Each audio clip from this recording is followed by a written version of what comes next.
Europe 1, il est 7h41. Wendy Bouchard. Le vrai faux de l'info de la matinale. Jean-Philippe Ballas, bonjour. Bonjour Wendy, bonjour à tous. Ce matin, rendez-vous au stand de tir. Avec Lydia Guirousse pour les Républicains, invité du grand direct de Jean-Marc Morandini sur Europe 1.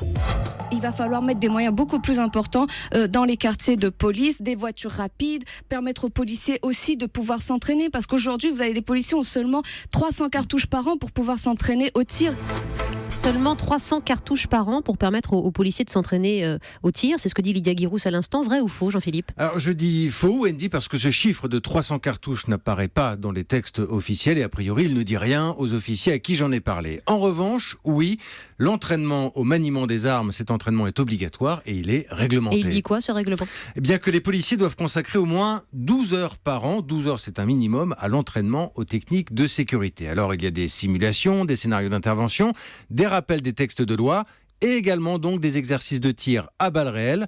3 séances d'1 heure minimum réparties au cours de l'année. C'est là où on se retrouve. 3 séances et combien de munitions ? Alors pour chaque séance, le policier reçoit 30 cartouches à raison de 3 entraînements dans l'année. Ça donne 90 balles qui seront tirées.